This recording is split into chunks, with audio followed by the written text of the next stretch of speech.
Hello friends, இன்றைக்கி நம்மளுடைய சேனலில் என்ன பார்க்க போகிறோன்னா முறுக்கு ரெசிபி தான் பார்க்க போகிறோம். இந்த முறுக்குக்கு வந்து எப்படி மாவு அரைக்கிறது, எப்படி முறுக்கு சுடுறது அப்படிங்கிறத நான் வந்து உங்களுக்கு காட்டுறேன். வாங்க எப்படி செய்கிறது வந்து பார்த்துடலாம்.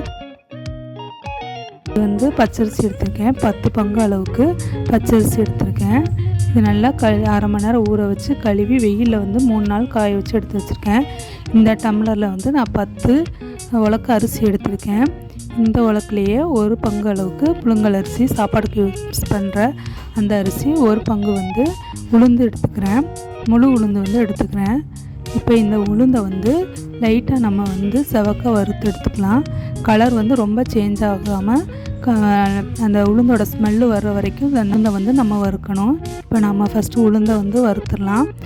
தீயை வந்து ரொம்ப குறைச்சி வச்சு இது கலர் மாறிடாமல் இதை வந்து நம்ம வறுத்து எடுக்கணும். உளுந்தோட ஸ்மெல்லு வர்ற வரைக்கும் இதை வந்து நம்ம வறுக்கணும். இது வறுக்கும் போதே உளுந்தோட ஸ்மெல்லு நல்லா வரும். இப்போ நல்லா வறுத்தாச்சு. இது அரிசி கூட சேர்த்துக்கிறேன். இப்போ 1 டம்ளர் 1 உலக்கு வந்து சாப்பாட்டு அரிசி, புழுங்கல் அரிசி இருக்குது, அதை வந்து வறுத்துக்கிறேன். இது நல்லா அரிசி பொரிஞ்சு வர வரைக்கும் எடுத்துக்கிறேன். இது கூடயே ஒரு 4லேருந்து 5 பெருங்காயம் வந்து சேர்த்துக்கிறேன். இதையும் அரிசி கூட சேர்த்து வறுத்துடலாம். இப்படி வறுக்கும்போது பெருங்காயம் நல்லா பொரிஞ்சு வரும். இப்போ அரிசியும் நல்லா வறுபட்டுருச்சு. இதையும் பச்சரிசி கூட வந்து நம்ம சேர்த்துடலாம். இதை ஆற வச்சதுக்கப்புறமா மில்லில் போய் நம்ம அரைச்சிட்டு வந்துடலாம். இதை ஆறட்டும் கொஞ்சம் நேரத்துக்கு. இப்போ மில்லில் போய் இதை அரைச்சி எடுத்துடலாம். இப்போ நல்லா அரைச்சாச்சு. இந்த மாவு வச்சு எப்படி முறுக்கு சுடுறதுன்னு வந்து பார்த்துடலாம். 2 கப் அளவுக்கு முறுக்கு மாவு வந்து எடுத்துக்கிறேன். இது கூட கொஞ்சம் உப்பு சேர்த்துக்கிறேன். இந்த உப்பை வந்து தண்ணியில் கரைச்சி சேர்க்கும்போது அது இன்னும் நல்லாயிருக்கும். கொஞ்சோண்டு ஓமம் எடுத்துக்கிறேன். இதையும் கசக்கி சேர்த்துக்கிறேன். கொஞ்சம் எள்ளு சேர்த்துக்கிறேன். இதை ஃபஸ்ட்டு நல்லா நம்ம இது கூட அரிசி கூட மிக்ஸ் பண்ணணும். இப்போ நான் 1 ஸ்பூன் அளவுக்கு நெய் சேர்த்துக்கிறேன்.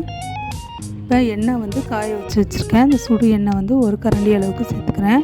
இதை ஃபஸ்ட்டு நல்லா மாவு கூட வந்து மிக்ஸ் பண்ணிடலாம். இதை மாவு கூட நல்லா மிக்ஸ் பண்ணதுக்கப்புறமா நம்ம தண்ணி ஊற்றி வந்து பிணைஞ்சி எடுத்துக்கணும். மாவு கூட நல்லா மிக்ஸ் பண்ணியாச்சு, எண்ணெய் உப்பு எல்லாத்தையும். இப்போ நான் வந்து தண்ணி வந்து சேர்த்துக்கிறேன்.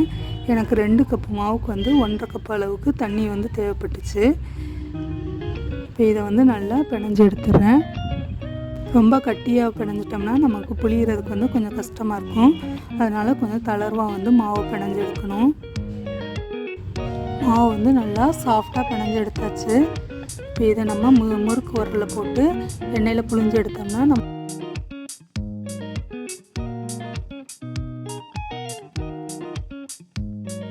இப்போ எண்ணெய் வந்து நல்லா காஞ்சிருச்சு. இப்போ முறுக்கு வந்து நம்ம இந்த எண்ணெயில் வந்து புழிஞ்சு விட்டுறலாம். எப்போயுமே எண்ணெயில் பொரிக்க வேண்டிய எந்த பொருளாக இருந்தும் போட்ட உடனே நம்ம கரண்டி வந்து விடக்கூடாது. அப்போனா அது வந்து உடஞ்சிரும். இப்போ முறுக்கு வந்து ஒரு சைடு வெந்ததுக்கப்புறமா இதை நம்ம திருப்பி போடணும். வெந்துருன்னா அந்த பபிள்ஸ் வந்து கொஞ்சம் அடங்கி வரும். அப்போ வந்து நம்ம இதை வந்து திருப்பி போட்டுடலாம். முறுக்கு நல்லா வெந்துருச்சுன்னா அந்த பபிள்ஸ் எல்லாமே அடங்கிரும். அப்போ வந்து நமக்கு முறுக்கு ரெடி ஆயிடுச்சு. அப்போ நம்ம எண்ணெயில் வந்து எடுத்துடலாம். இப்போ முறுக்கு ஒரு சைடு வந்துருச்சு. இப்போ நான் பிரட்டி போட்டேன்.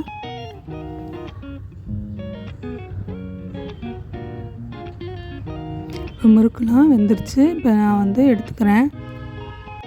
இப்போ நம்மளோட முறுக்கு வந்து நல்லா முறுமுறுன்னு ரெடி ஆயிடுச்சு. நீங்களும் உங்கள் வீட்டில் வந்து ட்ரை பண்ணி பாருங்கள். என்னோடய சேனல் உங்களுக்கு பிடிச்சிருந்துச்சுன்னா லைக் பண்ணுங்கள், ஷேர் பண்ணுங்கள், சப்ஸ்கிரைப் பண்ணுங்கள். கூடவே பெல் ஐக்கானையும் கிளிக் பண்ணுங்கள்.